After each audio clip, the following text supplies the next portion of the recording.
ஹைங்கோ அனைவருக்கும் இனிய மாலை வணக்கம். நான் உங்கள் திருப்பூர் சுதா. எதுக்கு இந்த பதிவுன்னு கேட்டிங்கன்னா, இப்போ ஒரு நியூஸ் பார்த்தேன், அதுக்காக தான் அந்த பதிவு. இன்னும் முக்கிய செய்தியாம்மா, அவசர செய்தியாம்மா அப்படின்னு சொல்லி போட்டிருக்கிறாங்க.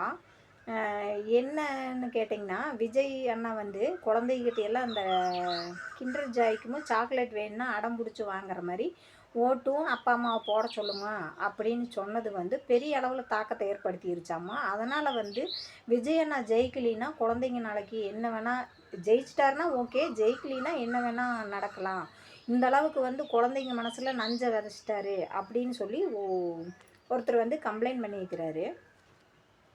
என்னென்னமோ பண்ணி பார்த்தாங்க அண்ணனை வந்து முன்னாடி வர்றதுக்கே விடாத எத்தனையோ பிரச்சனைகள், எத்தனையோ குடைச்சல் கொடுத்தாங்க. அதை எல்லாத்தையும் தாண்டி வந்துட்டார், மக்கள் நம்பி வந்துட்டார்.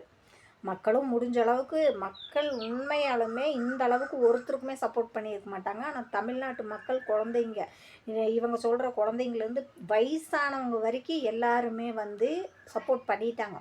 இனி ரிசல்ட் வர வர இவர் மேலே என்ன பழி போடுறதுன்னு ஒன்றும் தெரியல. இப்போ புதுசாக ஒன்று கண்டுபிடிச்சி என்ன வேணால் நடக்கலாம். இன்றைக்கி மிரட்டி அப்பா அம்மா ஓட்டு போட சொன்னவங்க நாளைக்கு அவர் தோத்துட்டா என்ன வேணால் பண்ணுவாங்க. அப்படியே நீங்கள் நினைக்கிறீங்க? அவர் ஒன்றும் தவறானது ஒன்றுமே மனசில் பதிய வைக்கவே இல்லையே. தவறானது அவர் ஏன்னா ஒருத்தர் குடும்பத்தை அழிக்கிறதுக்காகவோ இல்லை ஒருத்தர் கெடுக்கிறதுக்காகவோ எந்த ஒரு இதையுமே சொல்லலையே விஜயண்ணா. நல்லது தானே சொன்னார். இப்போ அவர் ஜெயிச்சு வந்தால் நன்மை உங்கள் குழந்தைகளுக்கு சேர்ந்து தானே கிடைக்கும். அந்த குழந்தைகளுக்கு எந்த தப்பான ஒரு எண்ணத்தையும் அவர் வளர்த்து விடலையே. சொல்லுங்க, இது தப்பாக எண்ணத்தை சொன்னார். அப்படியெல்லாம் நடக்குதுன்னா நிறைய நடக்குதுங்க. இந்த நம்ம நாட்டில் நிறைய நடக்குது. நீங்களாம் அதை கவனித்து பார்க்கல. இப்போ உங்கள் குழந்த சொல்லிச்சுன்னு நீங்கள் போய் ஓட்டும் போட்டீங்க. ஆனால் நீங்கள் உங்கள் குழந்த சொன்ன சின்னத்துக்கு நீங்கள் ஓட்டே போடல. அந்த குழந்தைகிட்ட பொய் சொல்லிட்டு தான் நான் ஓட்டு போட்டேன்னு அதையும் நீங்களே சொல்லிட்டீங்க.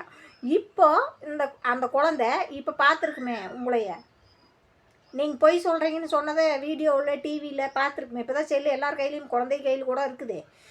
டிவியில் பார்த்துருக்குமே அந்த குழந்தை. இப்போ அந்த குழந்தைக்கு நீங்கள் என்ன பதில் சொல்லுவீங்க? ஒரு அப்பா வந்து பொய் சொல்லி மாற்றி ஓட்டு போட்ட இப்போ உங்கள் வளர்ப்பு தப்பா இல்லையா? இப்போ நீங்கள் பொய் சொல்லிட்டு மாற்றி ஓட்டு போட்டது தப்பு இல்லையா? சொல்லுங்க.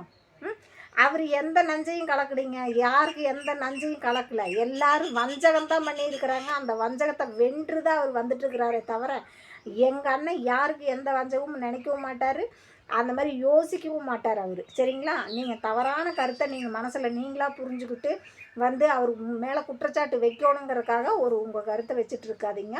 நாங்கள் நிறைய பேர் இருக்கிறோம். எங்கள் வீட்லேயும் குழந்தைங்க இருக்கிறாங்க. நிறைய